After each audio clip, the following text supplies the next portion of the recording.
Di masa kekhalifahan Harun al-Rashid, datanglah utusan gereja dari Bizantium ke Baghdad membawa sebuah tantangan debat terbuka antar iman. Salah satu pendeta, Paulus al-Grek, mengajukan tantangan, jika ada satu bijak dari kaum muslimin yang sanggup menjelaskan mengapa ia menolak menyembah salib, niscaya ia akan kami hormati sebagai seorang nabi. Sultan pun gelisah. Para ulama terpaku. Dan akhirnya, hanya satu nama yang sanggup menampik tantangan itu tanpa gentar, yaitu Abu Nawas. Pada suatu pagi yang langitnya kelabu, angin bertiup dari arah timur laut, membawa debu dan berita asing ke kota suci Baghdad. Burung-burung enggan berkicau, dan langit tampak seperti menyimpan rahasia yang belum terucap. Di gerbang timur kota, berhentilah satu kafilah megah. Keretanya berlapis kayu cedar dan berlapis emas, dilapisi lambang salib besar, bersinar dalam cahaya matahari yang ragu-ragu. Di muka rombongan itu berdiri seorang laki-laki tinggi, berjubah biru laut bertepi perak, wajahnya bersih tanpa janggut, hidungnya mancung dan matanya biru seperti laut Aegea. Ia adalah pendeta Paulus al-Grek, utusan gereja ortodoks dari Konstantinopel, datang dengan satu tujuan, satu surat, dan satu tantangan. Kami datang bukan membawa perang, melainkan tantangan pemikiran, katanya lantang kepada para penjaga. Lalu diberikanlah sehelai surat panjang dengan segel lilin bergambar salib bersayap. Dalam surat itu tertulis, kepada Sultan Harun al-Rashid, penguasa dari negeri yang bermandikan cahaya ilahi. Dengan penuh hormat, kami datang dari negeri seberang laut, membawa seberkas tantangan. Jika di negeri Baghdad terdapat satu orang bijak yang sanggup berdiri dalam terang salib tanpa gentar, niscaya ia akan kami muliakan sebagai nabi akal dan pelita hikmah.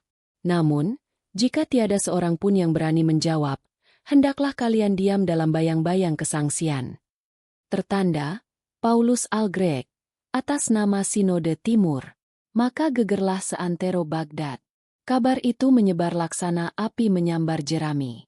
Orang-orang bicara di pasar-pasar, di madrasah-madrasah, di pelataran masjid bahkan hingga ke pojok rumah-rumah kecil. Di ruang dalam istana, Sultan Harun al-Rashid termenung dalam balutan jubah hijau zamrud. Matanya menatap surat tantangan itu seperti menatap lidah ular. Adakah ini olok-olok? Atau ujian dari langit? Gumam sang sultan. Para wazir dan ulama dipanggil. Mereka berkumpul di balairung emas, bersidang hingga siang hampir tergelincir. Tapi tak satu pun berani maju menjawab tantangan itu. Bukan karena takut akan manusia, melainkan gentar akan kelancangan menyentuh wilayah keimanan yang suci dan dalam. Bagaimana jika kita tolak saja tantangan ini, Paduka? Ujar salah seorang mufti tua. Menolak adalah lemah. Menerima pun nista, jika tiada yang layak mewakili, jawab Sultan resah. Namun saat kegundahan menguasai langit istana, tiba-tiba dari pintu samping masuklah seorang laki-laki bertubuh kurus, berjubah sederhana, dengan sorban kusam dan senyum sinis yang dikenal di seluruh penjuru negeri. Ia adalah Abu Nawas, penyair dan ahli muslihat, filsuf jenaka yang tak bisa ditaklukkan oleh logika biasa. Wahai Paduka, jika dikehendaki, hamba siap menerima tantangan itu. Namun, jangan tergesa-gesa berharap kemenangan. Karena sesungguhnya, yang akan hamba kalahkan bukan hanya logika, melainkan kesombongan. Sultan menatapnya tajam, antara cemas dan terhibur. Para ulama saling berpandangan, ada yang tersenyum sinis, ada pula yang menggumam lirih. Semoga tidak mempermalukan umat. Baiklah, Abu Nawas, kata Sultan. Engkau kuangkat sebagai wakil Baghdad dalam majelis debat esok hari. Jangan bawa malu. Karena yang kau pikul bukan nama sendiri, tapi kebesaran iman umat Muhammad. Abu Nawas mengangguk pelan. Hamba tidak membawa apapun, Paduka. Hanya sedikit akal, dan banyak niat baik. Dan malam pun turun ke Baghdad.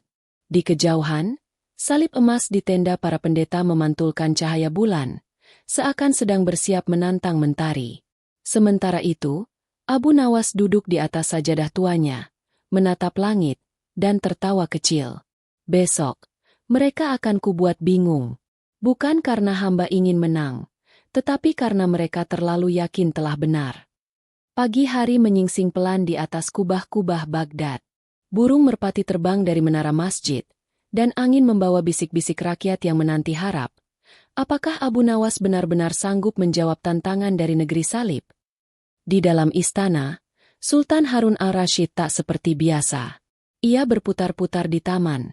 Langkahnya lamban namun gelisah. Jubahnya menyapu kerikil-kerikil kecil yang tak bersalah. Mengapa aku memperkenankan Abu Nawas maju? Bukankah ia lebih banyak bermain kata daripada bersujud lama? Di sebelahnya, sang wazir, Ja'far bin Yahya, menunduk. Ia mengenal betul liciknya Abu Nawas, tapi juga tak bisa mengingkari bahwa jika ada satu insan di Baghdad yang bisa menjungkir balikan dunia dengan satu kalimat, maka dialah orangnya. Paduka, kata Ja'far pelan.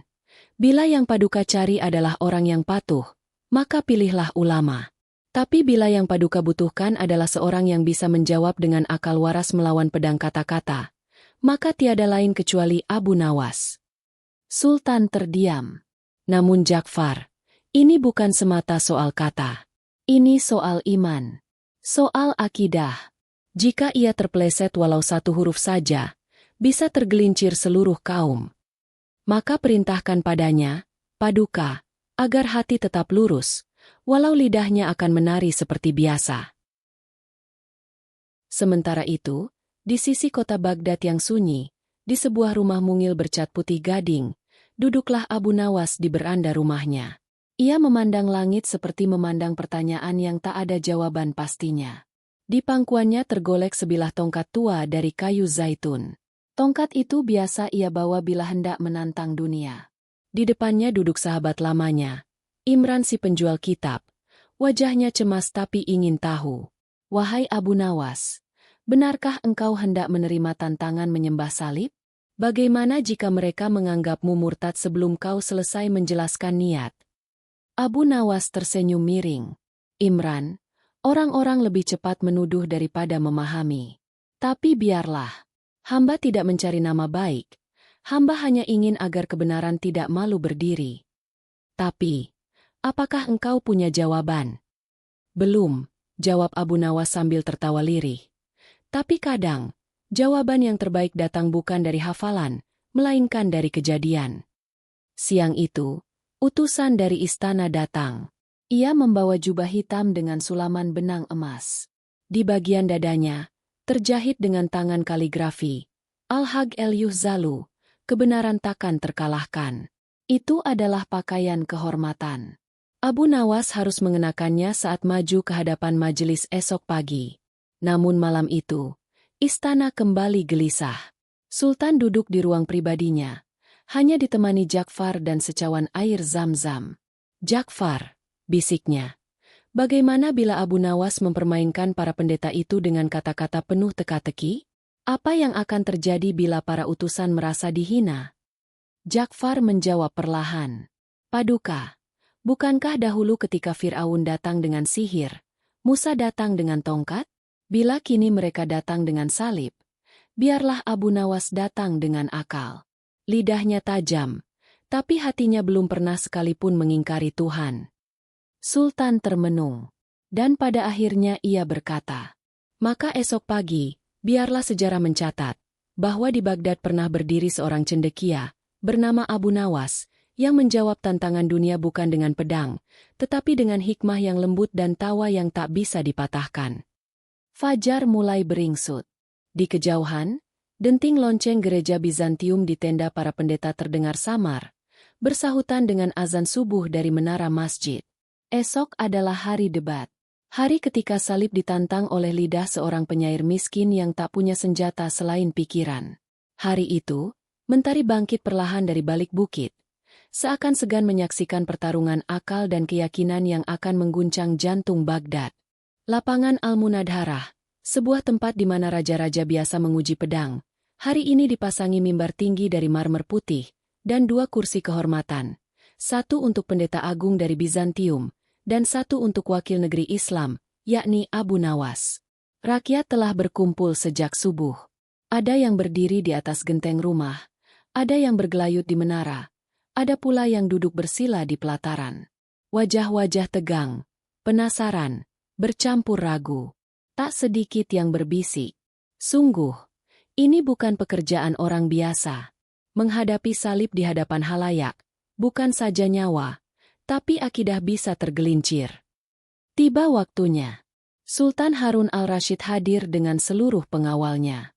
Ia tidak duduk di singgasana emasnya, melainkan di pelataran rakyat.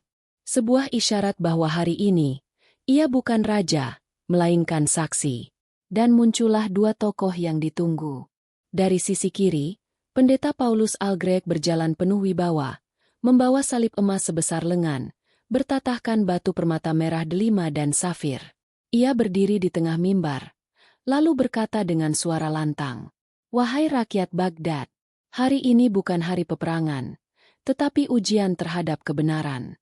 Jika ada satu orang di antara kalian yang berani menyembah salib ini, bukan karena iman, tetapi karena kejujuran akan kebenaran universal, maka kami akan angkat ia sebagai pelita timur dan barat." Orang-orang terdiam. Suara angin pun seolah berhenti. Dan dari sisi kanan, muncullah Abu Nawas. Ia tidak mengenakan jubah mewah, melainkan hanya gamis putih polos dan tongkat kayu zaitunnya. Senyumnya lembut, langkahnya ringan, seolah hendak ke pasar membeli roti, bukan ke mimbar menyabung harga diri. "Wahai pendeta besar," ujar Abu Nawas dengan nada datar namun mengandung bayangan tajam, "sampaikanlah tantanganmu secara terang, agar hamba tidak salah paham." "Baiklah," seru Paulus, mengangkat salib ke atas kepala. "Ambillah salib ini, Abu Nawas. Letakkan di hadapanmu. Dan bersujudlah, bukan sebagai tanda kau berpindah iman, tapi sebagai bukti bahwa kau mengakui salib sebagai lambang tertinggi dari hikmah dan pengorbanan. Jika engkau menolak, maka kami berhak menganggapmu pengecut yang tak berani mengakui kebenaran di luar dirimu." Sorak-sorai kecil terdengar. Beberapa rakyat bahkan menunduk, tak sanggup menyaksikan langsung. Abu Nawas diam. Ia berjalan perlahan ke depan mimbar. Di hadapannya, salib itu berdiri, terbuat dari emas murni, berkilau, menebarkan aroma gaharu. Ia menatap salib itu. Lama. Kemudian, ia duduk, menghadap rakyat.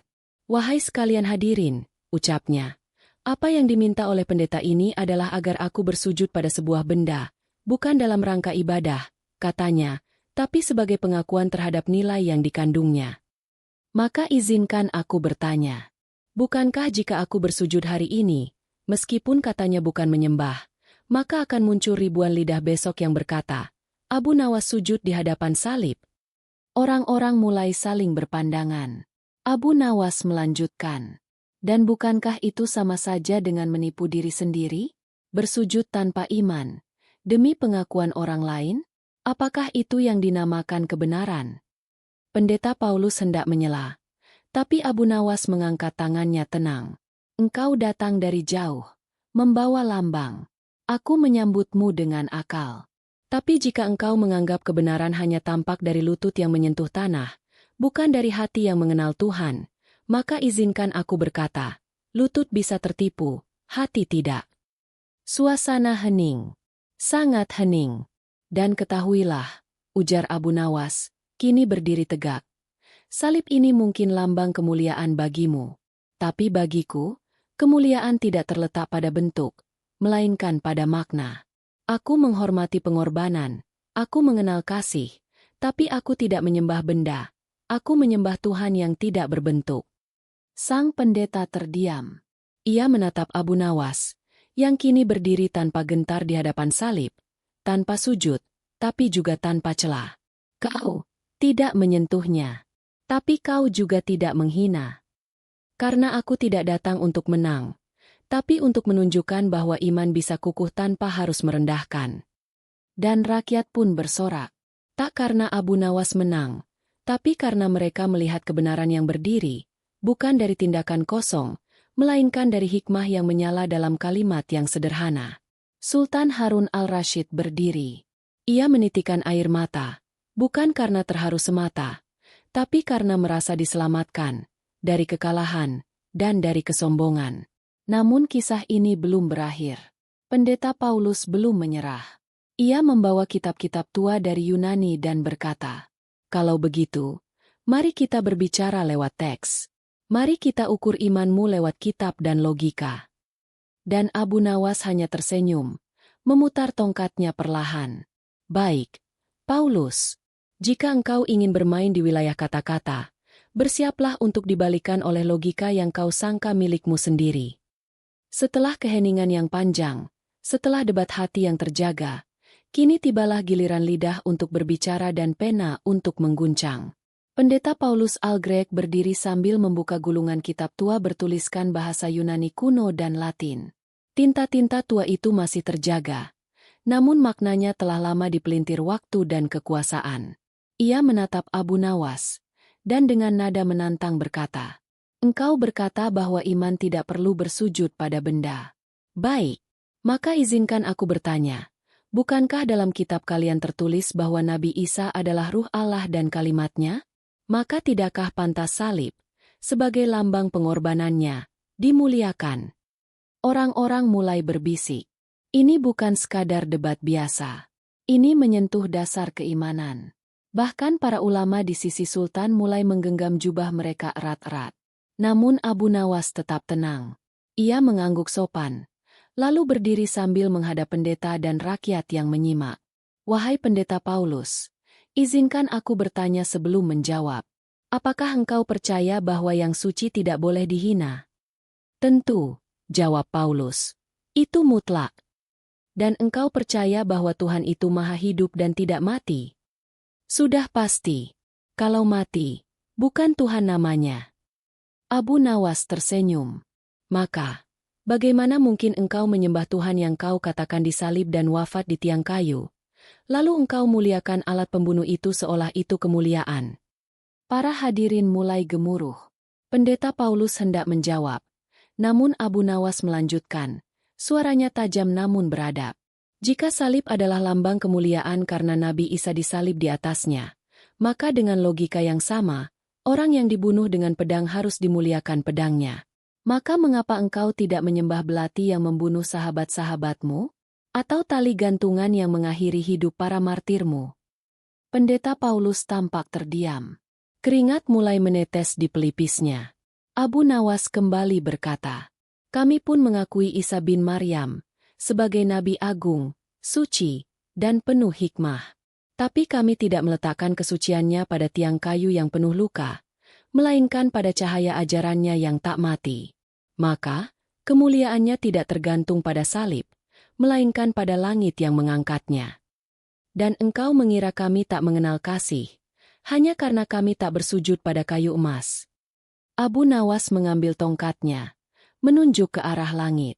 "Wahai manusia, kasih itu bukan terletak pada bentuk. Kasih itu bukan salib, bukan bintang, bukan bulan. Kasih itu adalah ketika engkau menolak menyembah sesuatu yang tidak layak disembah, walau dunia menjanjikan pujian dan hormat untuk itu." Pendeta Paulus mengatupkan mulut. Matanya menatap kitabnya, seolah mencari kata-kata yang telah lama mengering. Namun, demi menjaga wibawa, ia berkata, "Tapi salib adalah simbol pengorbanan." Abu Nawas menjawab lembut, namun tegas. "Pengorbanan sejati adalah menyerahkan kehormatanmu kepada Tuhan, bukan kepada kayu, bukan kepada benda. Salib itu, dengan segala hormat, adalah alat dunia. Tapi kasih adalah hakikat. Maka jika kau menyamakan keduanya, engkau telah menyamarkan cahaya dengan bayang-bayang." Rakyat bersorak, namun Abu Nawas mengangkat tangan, menenangkan mereka. "Bukan sorak yang hamba cari, hanya pemahaman." Sultan menunduk, membasuh wajahnya dengan air mata. Para ulama kini saling pandang, sebagian tersenyum kagum, sebagian lain menunduk malu karena dahulu meragukan Abu Nawas. Namun pendeta Paulus belum menyerah. Ia berkata, "Kau pandai berkata. Tapi bagaimana jika kitabku berkata bahwa Isa adalah Tuhan? Bagaimana engkau membantahnya?" Abu Nawas pun menjawab, "Jika kitabmu berkata Isa adalah Tuhan, dan Isa berkata dirinya utusan Tuhan, maka pilihlah, engkau percaya pada kitab, atau pada Isa sendiri? Karena yang engkau sebut Tuhan itu, berkata bahwa ia hanyalah hamba. Dan kali ini, hening betul-betul jatuh seperti malam yang pekat. Tak satu kata pun keluar dari mulut pendeta. Abu Nawas menatapnya dan berkata, "Engkau datang untuk mencari orang yang berani sujud pada salib. Tapi engkau kini melihat seseorang yang justru membuat salib tunduk pada akal." Sultan pun berdiri. "Cukup. Kita semua telah menyaksikan bahwa kebenaran bisa disampaikan tanpa membentak, dan iman bisa ditegakkan tanpa menuding. Maka wahai rakyatku, jangan takut berkata benar, selama hatimu masih penuh cinta pada kebenaran." Dan hari itu, Baghdad mencatat sejarah. Seorang penyair melawan salib, bukan dengan amarah, tapi dengan cahaya logika dan kelembutan hati. Namun pertarungan belum selesai. Pendeta Paulus kini ingin bermain di ranah yang lebih rumit. Perbandingan kitab, ayat, dan asal-muasal ajaran. Dan Abu Nawas pun siap, dengan senjata yang lebih tajam dari pedang, akal yang jernih. Angin sore mengalir pelan di pelataran Al-Munadharah, membawa debu sejarah yang baru saja ditorehkan. Namun pertempuran belum usai. Pendeta Paulus Al-Greg, walau telah terpukul oleh logika Abu Nawas, belum hendak mundur dari medan kehormatan. Ia kini menggelar gulungan-gulungan kitab dari peti suci gereja Bizantium, naskah-naskah tua dalam bahasa Ibrani, Latin, dan Yunani, yang telah disalin turun-temurun oleh tangan para rahib.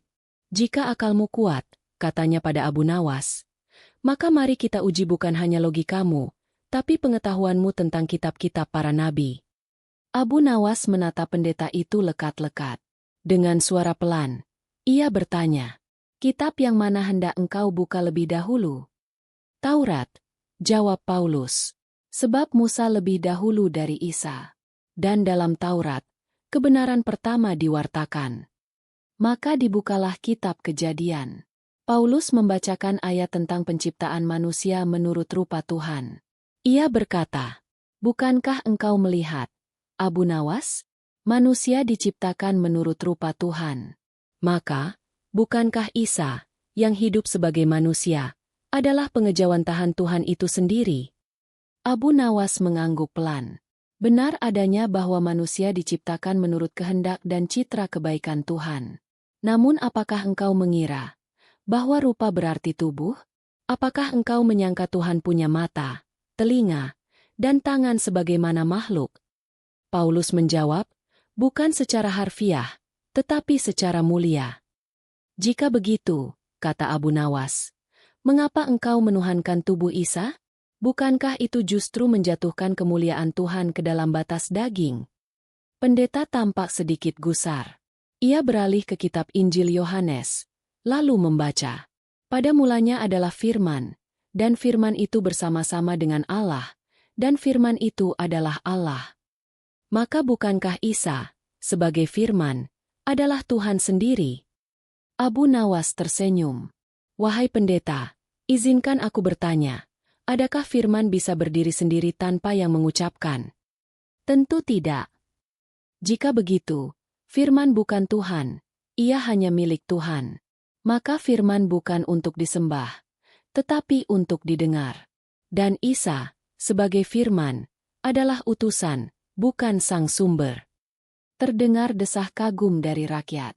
Beberapa ulama yang sebelumnya diam, kini mulai mengangguk pelan. Hanya sang sultan tetap tenang, meski di hatinya bergolak rasa haru yang tak ia tampakkan. Pendeta Paulus pun membuka gulungan terakhir, sebuah manuskrip tua yang katanya berasal dari ajaran murid Isa. Dalam kitab ini, katanya, tertulis bahwa Isa wafat untuk menebus dosa manusia. Maka tidakkah patut kita sujud pada pengorbanan yang sebesar itu? Abu Nawas mendekat, menatap salib emas di hadapan mimbar. "Wahai Paulus, jika seseorang berbuat salah, lalu orang lain yang dihukum, apakah itu keadilan?" "Tentu tidak. Lalu mengapa engkau menyangka Tuhan yang Maha Adil akan menebus dosa manusia dengan menghukum dirinya sendiri?" Suasana kembali hening. Kali ini, lebih dalam. Abu Nawas berkata lagi, "Kalau benar dosa manusia ditebus sekali dan untuk selamanya, maka mengapa manusia masih berdosa hingga hari ini? Mengapa gereja masih menyuruh orang mengaku dosa setiap pekan? Bukankah itu berarti pengorbanan itu tidak sempurna? Pendeta Paulus memejamkan mata. Ia mulai menyadari bahwa hujan kata Abu Nawas bukan sembarang hujan, tetapi badai yang menggugurkan daun-daun kebingungan yang telah lama menempel pada keyakinannya. Namun sebagai duta sebuah negeri besar, ia tak hendak menyerah begitu saja.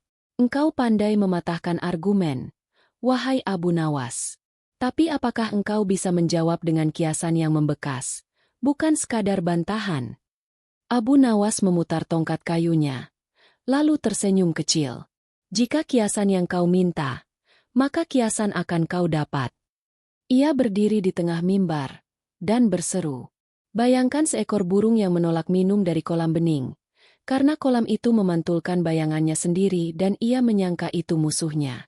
Maka ia terbang jauh, dan akhirnya minum dari genangan lumpur karena di sana tak tampak wajahnya. Demikianlah engkau, Paulus. Engkau menolak kebenaran yang sejati karena engkau takut pada bayangan akalmu sendiri. Maka kau minum dari ajaran yang keruh agar hatimu tidak perlu bercermin. Rakyat diam.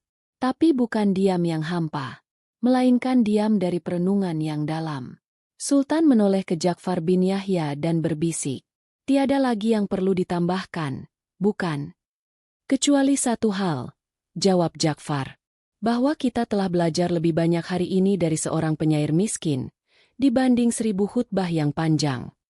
Namun sebelum majelis ditutup, Abu Nawas mendekat pada pendeta Paulus. Wahai saudaraku, ujarnya pelan, aku tidak datang untuk menjatuhkanmu. Aku datang agar engkau melihat bahwa kami tidak menyembah salib bukan karena kami membenci Isa, tetapi karena kami memuliakan ajaran tauhid yang dibawanya. Dan untuk pertama kalinya, pendeta Paulus tidak menjawab. Ia hanya menatap tongkat kayu zaitun Abu Nawas, lalu menunduk. Mungkin karena lelah. Mungkin karena hati yang mulai retak. Bukan oleh hinaan, tapi oleh cahaya. Namun Abu Nawas belum selesai. Ia kini hendak memberi teka-teki terakhir, agar para pendeta menjawabnya, dan jatuh oleh kebingungan mereka sendiri. Matahari kini tergelincir ke barat. Bayang-bayang mimbar memanjang di pelataran Al-Munadharah, seolah mencatat tiap kata, tiap detak, dan tiap perdebatan hari itu di atas tanah Baghdad. Pendeta Paulus duduk, letih namun tidak menyerah. Abu Nawas tetap berdiri, wajahnya tenang, namun matanya menyala seperti obor yang tak pernah padam. Wahai pendeta Paulus, ujar Abu Nawas dengan suara rendah namun tegas, engkau telah datang membawa tanya. Maka izinkanlah aku kini memberimu tanya pula. Paulus mengangkat kepala. Apakah itu semacam balasan? Bukan, jawab Abu Nawas. Melainkan pelajaran, yang mungkin bisa lebih jelas daripada 1000 dalil dan kitab. Lalu ia berkata, ada 3 orang berjalan dalam kegelapan malam. Yang satu membawa lentera, yang satu membawa tongkat, dan yang satu membawa peta. Siapakah yang paling mungkin selamat sampai tujuan? Para hadirin saling berpandangan. Bahkan Ja'far bin Yahya terlihat mengerutkan dahi. Pendeta Paulus berpikir.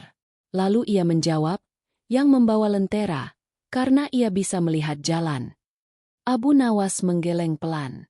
Ia bisa melihat. Benar. Tapi bagaimana jika ia buta dan hanya memegang lentera tanpa bisa membaca arah? Paulus diam. Lalu, katanya, yang membawa peta. Bagus. Tapi bagaimana jika ia tak tahu di mana ia sedang berdiri, dan tak ada cahaya untuk membaca peta itu? Rakyat mulai berseru kecil. Ini bukan sekadar teka-teki biasa. Ini adalah pelajaran akal dalam bentuk yang indah. Kalau begitu, ujar Paulus, yang membawa tongkat. Abu Nawas tersenyum.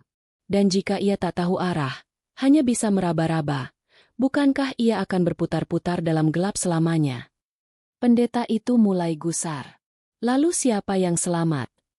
Abu Nawas kini menatap langit, lalu berkata, yang selamat adalah yang tahu bahwa ia tak tahu. Lalu ia bertanya dengan rendah hati, menyatukan peta, tongkat, dan lentera dari ketiganya. Sebab kebenaran bukan milik satu alat, tapi milik yang rendah hati dalam mencarinya. Hening mengembang laksana selimut malam. Kata-kata Abu Nawas meresap perlahan, bukan saja ke dalam logika, tapi ke dalam jiwa. Ia pun menunduk ke arah Paulus. Wahai saudaraku, engkau datang membawa salib, kitab, dan kata-kata tinggi. Tapi engkau lupa membawa satu, kerendahan hati untuk menyimak jawaban dari orang lain. Dan aku pun demikian.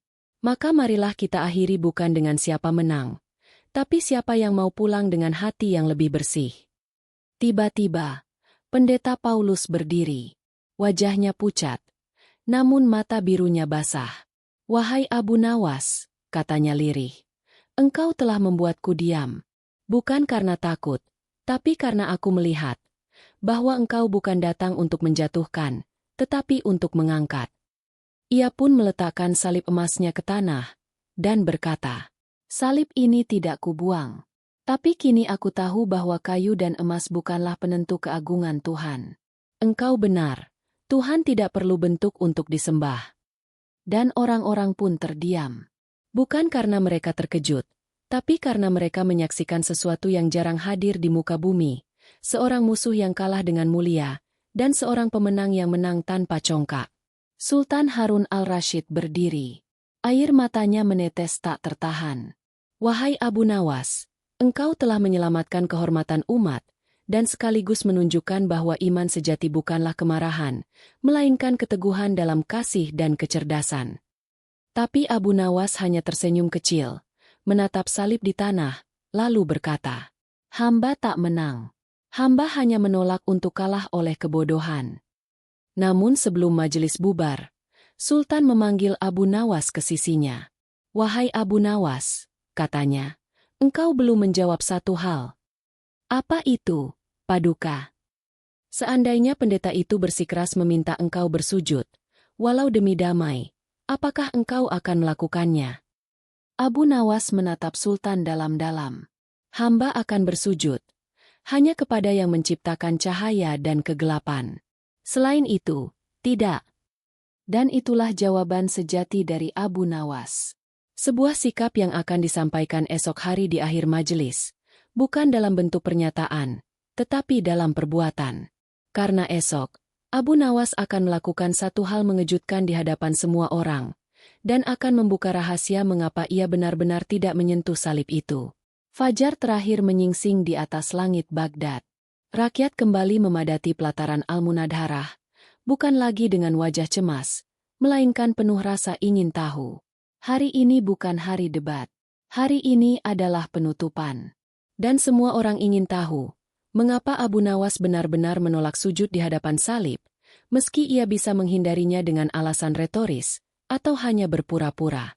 Dan yang lebih mengherankan, mengapa ia tetap datang hari ini, padahal semuanya telah selesai kemarin? Di hadapan mimbar, salib emas itu masih berdiri. Namun kini tidak lagi menantang, melainkan hanya menjadi benda biasa, tanpa kemegahan, tanpa tekanan. Pendeta Paulus duduk di sisi mimbar. Wajahnya tenang, seperti telah berdamai dengan sesuatu yang lebih tinggi dari keyakinannya sendiri. Abu Nawas pun datang. Ia tidak membawa tongkat, tidak pula kitab. Ia hanya membawa sebuah kain lusuh, dilipat rapi di tangannya. Sultan Harun al-Rashid duduk di sisi rakyat, tidak di atas tahta. Ia hendak menyaksikan, sebagai manusia biasa. Abu Nawas naik ke mimbar. Wahai saudara-saudara sekalian, selama ini kita berbicara tentang bentuk, tentang sujud, tentang logika dan simbol. Tapi hari ini, izinkan hamba menjawab dengan tindakan yang tertunda. Ia membuka lipatan kain itu. Ternyata, sebuah sajadah tua, bergaris-garis pudar, dengan sulaman tangan dari benang yang mulai lapuk. Inilah sajadah yang selalu ia pakai di rumah kecilnya, tempat ia menyendiri dalam ibadah sunyi. Ia menghamparkannya di depan salib itu. Kalian ingin tahu, mengapa aku tak bersujud di hadapan salib? Padahal aku bisa berdalih bahwa itu bukan sujud penyembahan. Karena jika hari itu aku sujud, walau hanya demi damai, demi diplomasi, atau sekadar untuk menghindari kesalahpahaman, maka anak-anak kita akan tumbuh dalam kebingungan. Mana yang sujud karena iman, dan mana yang sujud karena tekanan. Maka hari ini, hamba akan sujud. Tapi bukan kepada salib itu. Abu Nawas menghadap kiblat. Ia berdiri tegak, lalu takbir, dan bersujud di atas sajadah lusuh itu, tepat di hadapan salib, namun tak sedikit pun tubuhnya mengarah ke kayu emas itu. Ia sujud, dalam hening yang amat sakral, dan seluruh pelataran terdiam. Bahkan angin pun seperti menahan napas. Setelah ia bangkit dari sujudnya, ia berkata, "Hari ini, hamba ingin dunia melihat bahwa kita bisa menghormati simbol orang lain tanpa harus tunduk kepadanya. Bahwa kita bisa berdamai tanpa harus menggadaikan arah sujud kita. Dan kepada siapa aku sujud tadi? Kepada Dia yang menciptakan Isa, Musa, Ibrahim, dan Muhammad. Kepada Dia yang tak dapat dijangkau bentuk, tak bisa disamakan dengan makhluk." Pendeta Paulus meneteskan air mata. Ia berdiri dan berkata, "Hari ini aku belajar bahwa kesetiaan sejati bukanlah kekakuan, melainkan kejujuran pada yang kau sembah." Ia lalu mendekati Abu Nawas dan berkata pelan, "Izinkan aku pulang, bukan sebagai musuh, tapi sebagai saudara dalam pencarian cahaya." Abu Nawas hanya tersenyum. "Engkau datang sebagai penantang, pulang sebagai pencari, dan pencari lebih dekat pada kebenaran daripada peniru." Sultan Harun al-Rashid pun bangkit. "Wahai rakyat Baghdad, saksikan hari ini sebagai pelajaran bahwa iman bukan berarti menolak berdialog, dan kebenaran bukan berarti keras kepala." Ia lalu menatap Abu Nawas. "Dan engkau, wahai Abu Nawas, hari ini engkau telah mengajarkan lebih dari semua guru. Bukan karena engkau menang, tapi karena engkau tak pernah mencari kemenangan. Hari itu, Baghdad mencatat sejarah.